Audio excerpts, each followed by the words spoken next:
Hello, we'd like to welcome you to this video about the Healthy Young Musician project that's been going on for the last few years at the Junior Royal Academy.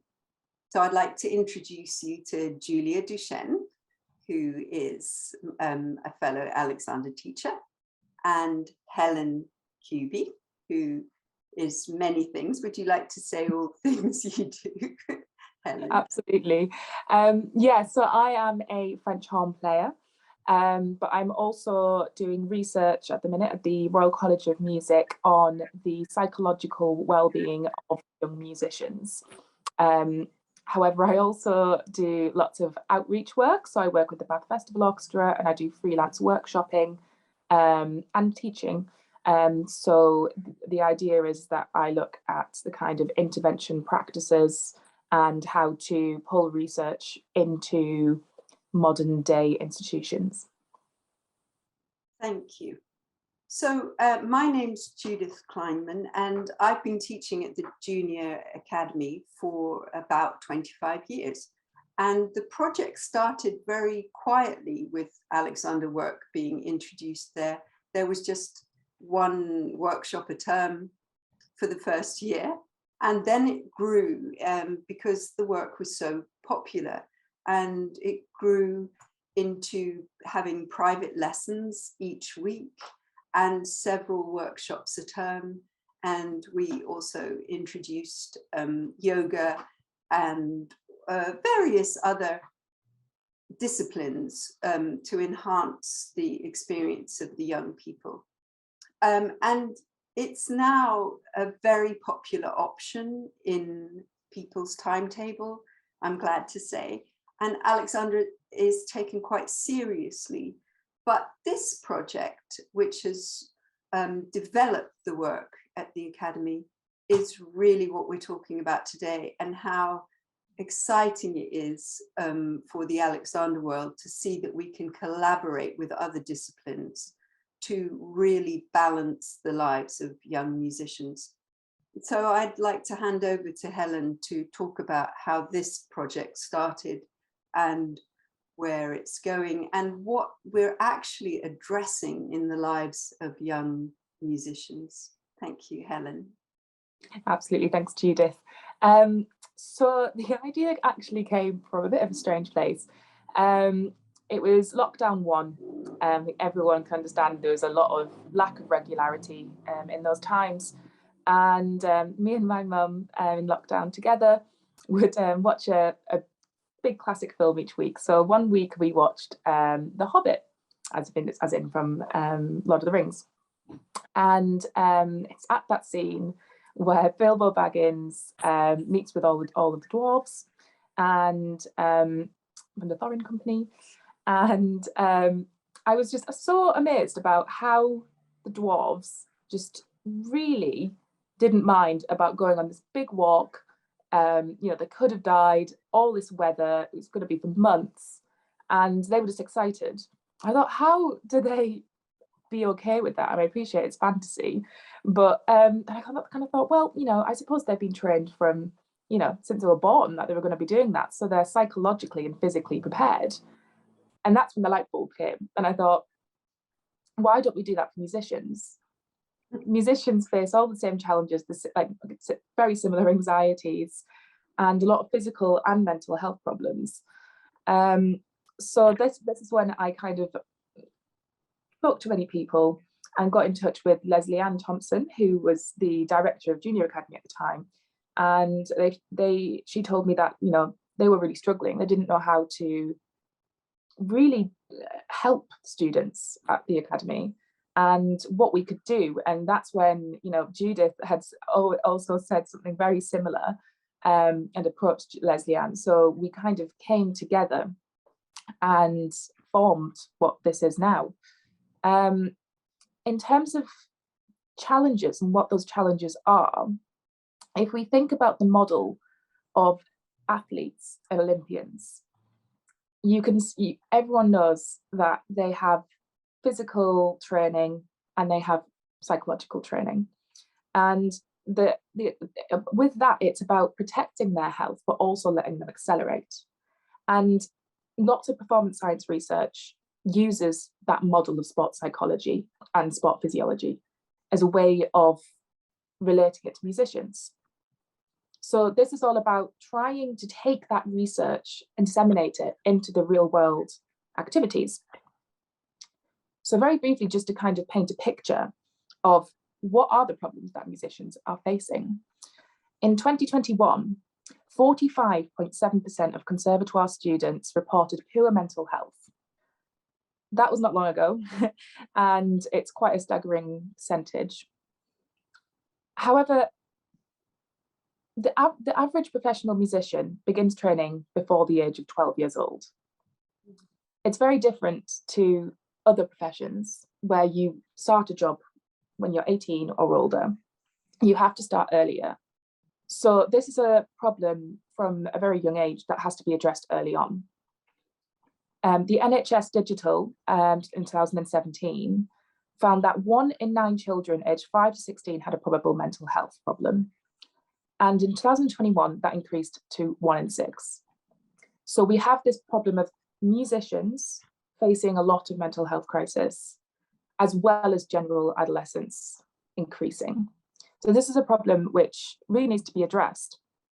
Just to demonstrate that, the World Health Organization has recently said, the consequences of failing to address adolescent mental health conditions extend to adulthood, impairing both physical and mental health, limiting opportunity to lead fulfilling lives. In terms of the physical, there's a systematic review, so a review that looks at lots of different research and gathers that all together. And they found that musicians' health prevalences include a lifetime of musculoskeletal issues that ranges from 62 to 93%. And that's all the research that's gathered together that has been done.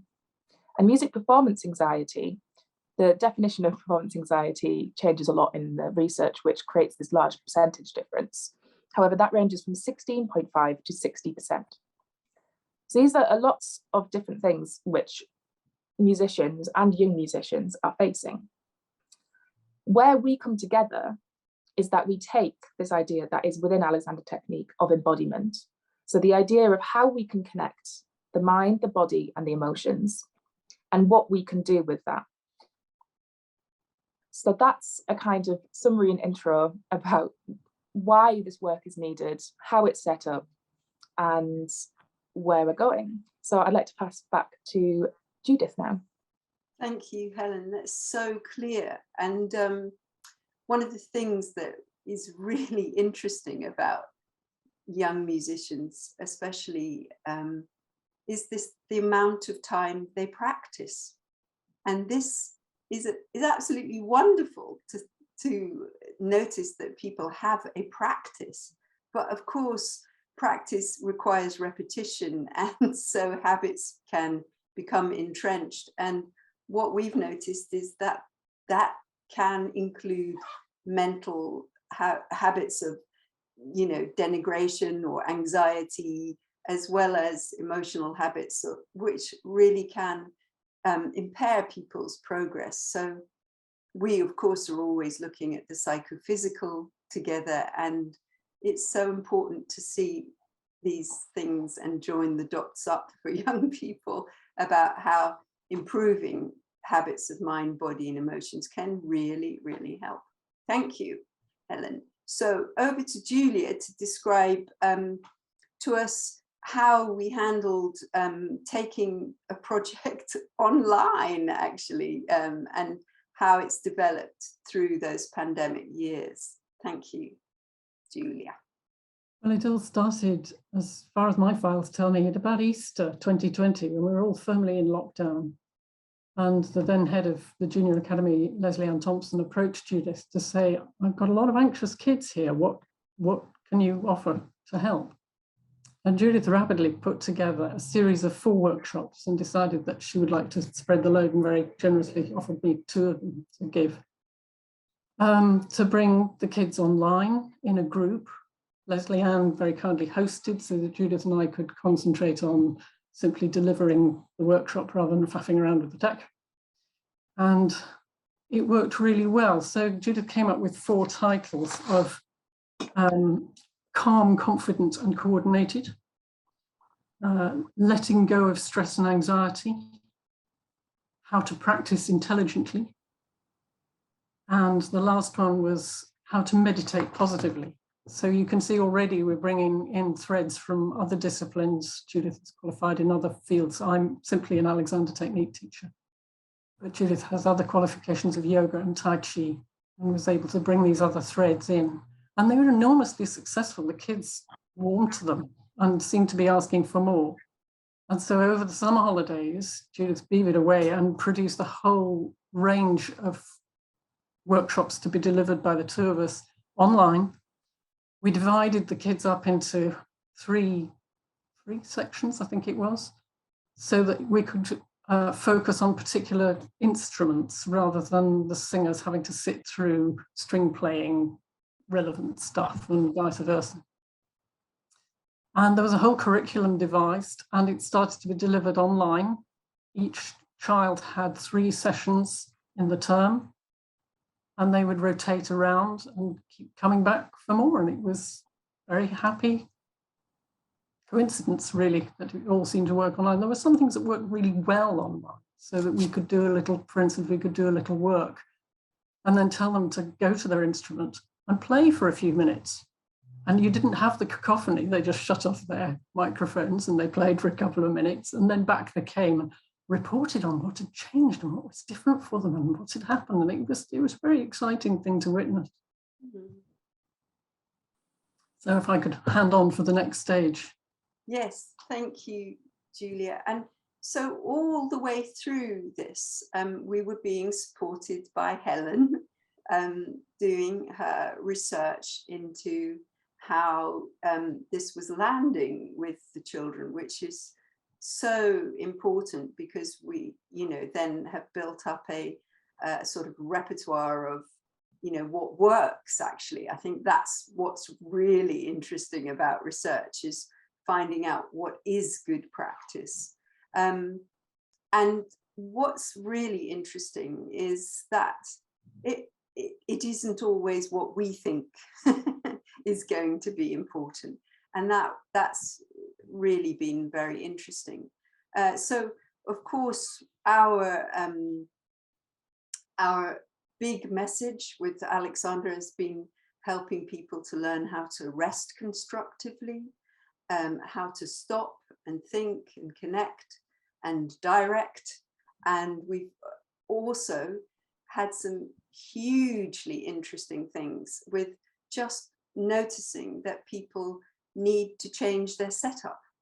That's something that's really interesting, especially with the violin or with the flute, if they're pulling down or if they haven't actually just got enough scaffolding with the instrument. So there have been basic things like that. But then what's grown, which is so wonderful, is this collaboration with Helen and developing really interesting skills of how to practice, how to memorize, how to really change your mindset. So Alexander being supported by these psychological skills. So I'd like to hand over to Helen again to sort of talk to us about what those skills actually are. Thank you. Yeah, thank you so much. I think what's a really important thing just to preface this with is that the idea behind my element of doing psychological stuff, which very much links, on a regular weekly basis, we realise how much of Alexander technique and performance psychology really does link, but is that we actually work from the research.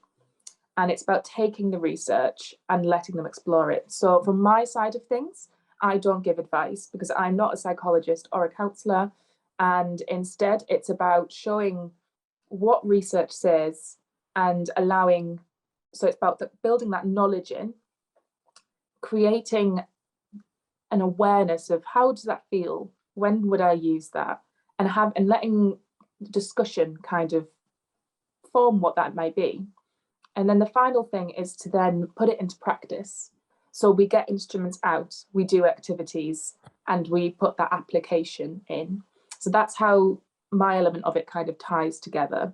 So different kind of psychological research that we do explore involves a lot of things like mental skills. So that includes visualization, goal setting, and self-talk. But we also look at things about like emotional regulation, what that is, how it works, and how we can, and that idea of actually what is things like anxiety. It sounds like a scary thing, especially to a teenager, but actually the fact that we need anxiety, and that's a good thing. And about, if you know, it's just about finding that flow state. But about, you know, how do we kind of activate, and how do we depress in terms of that kind of anxiety that we feel, and how to recognize that, and then what we can do. And that's where Judith and Julia with their Alex Tech really comes in, using the physical body.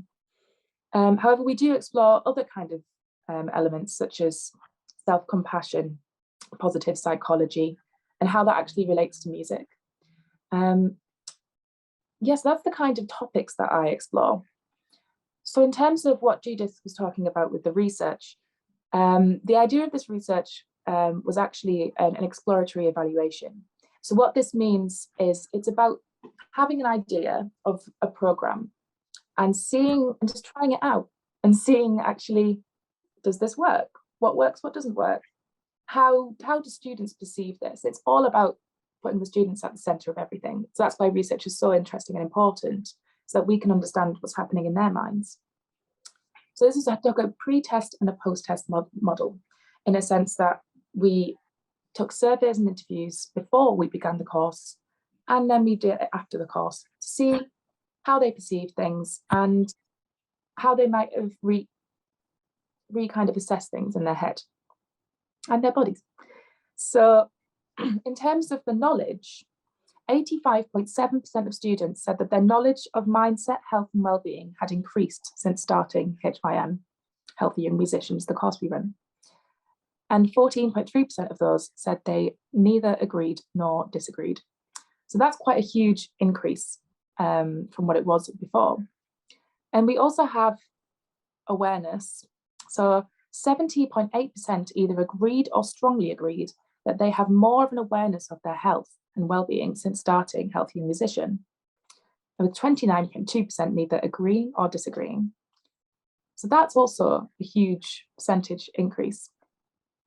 And a really nice quote that a student said alongside this in the kind of essay of what was your key learning point that they took away, and they said that it was being aware of how I'm feeling. And I think that's quite a huge thing for an adolescent to really just be aware of. And that's a huge, I think everyone that will be listening here will know that actually being aware is half the battle. So we see that as a huge success. And then the final thing are the tools. So many students reported when feeling confident in using tools, they often had a significance in their general life too. And I think that's the aim. It's not just about music, it's about the whole person and the being and how they can relate that to music. And a student said, I tried to use other skills taught in Healthy Young Musician, especially body mapping and visualization in other parts of my life. It has helped me to be more positive. I tried to visualize feeling good, and that really helps with my confidence. The other part is that perceptions of practice changed, moving away from being a chore towards enjoyment. A student said, I struggled to do music before because it made me sad, but now I have a choice and I enjoy music again.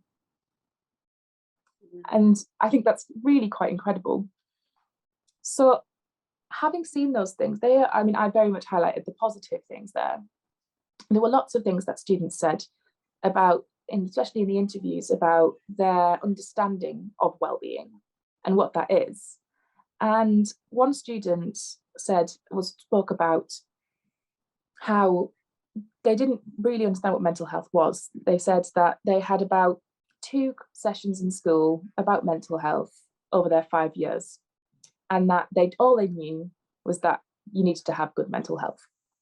And actually, a lot of the time, if they were struggling, they felt like they couldn't talk to someone in school because there was either a stigma amongst the students or they didn't know where to go. If they did have a counsellor, which a lot of students didn't, they felt like if they went to the office, then all the other students would know there's a problem. So one of the ways that we have developed, kind of maybe a little bit outside of Healthy Young Musician, the program itself, is creating an active listening. So active listening is a place where every week we have a one-to-one drop-in with myself. And the idea of this is that there is no advice, and it's purely a listening and sign posting service, which is non-judgmental. And this has seen a huge increase. There was a beginning of the year, there were about maybe 1 or 2 a month. Now I'm getting up to 3 students an hour. So it's showing that there is such a demand. And actually it's this kind of idea of spreading the word and normalizing that it's okay to speak and that we are here within this kind of extra body to their school. And getting this known from staff, students and parents. So one of the progressions that we're having now is to connect with tutors, let them know who we are, what we're doing and how we can help them. But also at the start of in 2022, September, we will be talking about Healthy Young Musician and to all parents, students and tutors within Duke's Hall, which is the big concert hall, about what we do and making us known and making it appealing, essentially, and how we can help. The other thing which already has been addressed is that yoga has been so popular with Judith leading it.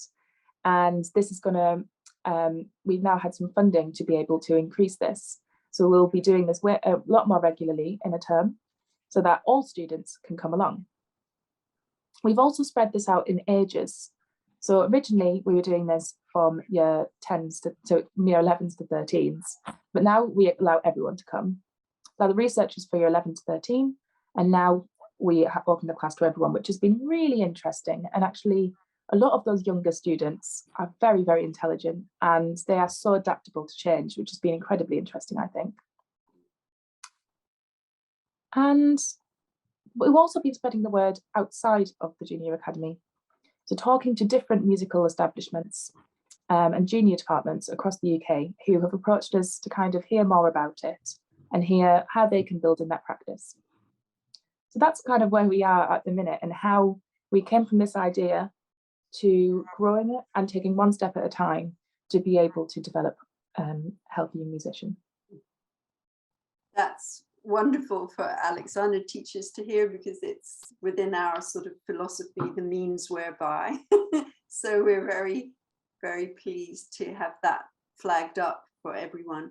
I also think that, I mean, Julia and I hope I can speak for Julia here, to say how the Alexander world will be so enhanced by connecting up with other skills, and that we don't need to be fearful that our work will get lost in that way. In fact, I think it will flourish so much more when we connect with other skill sets and modalities, and that they will support our understanding of wholeness. I'd like to say that, because actually it takes time, space and ease, as we know, to understand the philosophy of the work as well as the practical application of it.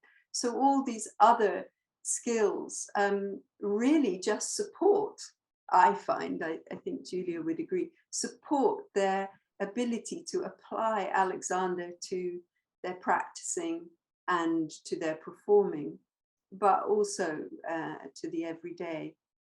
Julia, would you like to say a bit more about that, the implications of this for the students? Yes, indeed. Yes. I agree entirely with this opening up to other disciplines, because I think particularly teaching these young people, and it's become apparent in other focus groups like the Alexander in Education, is that we need to adapt language constantly so that we become relevant for these younger people. So that's been a constant learning curve too, which is very interesting. I just find I learned so much from the kids too. They're constantly bringing me stuff, and how can I work with this? And it's so lovely to have a very broad-based curriculum that bleeds in different directions. Okay, let's go to the meditation direction for this kid, or let's go in the other way. And the implications for the kids is often that a child will come to some kind of awareness discipline by coming to the HYM sessions, the Healthy Young Musician sessions. But then suddenly it becomes apparent, hey, this is really important to me.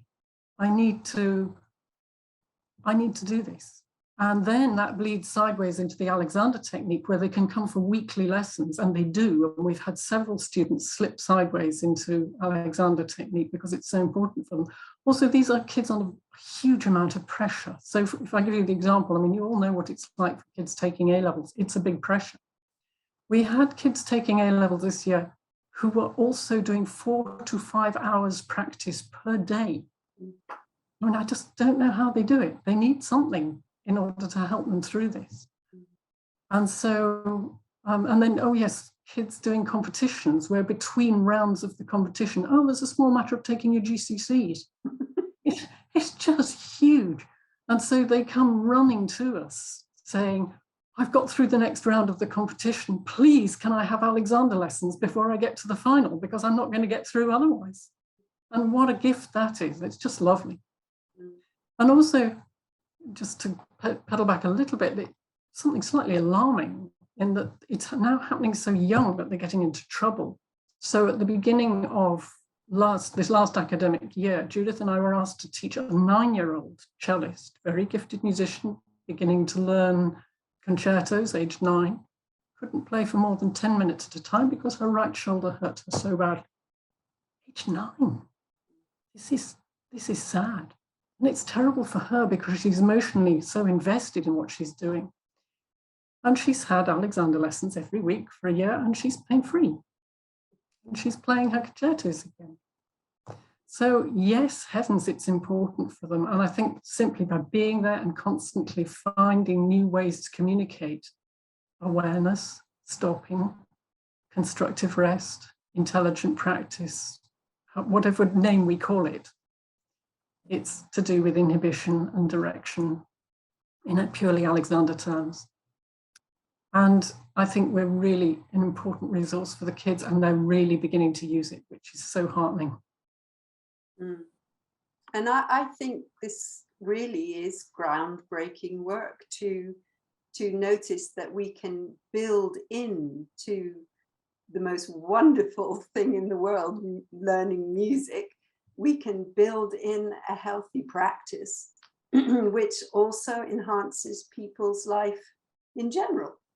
So I think it's just the implications for this work are exciting, and really we're hoping it will develop and become actually the norm in music education, that people are supported to be pain-free, happy. And I loved that quote about finding joy in music again. That's just wonderful.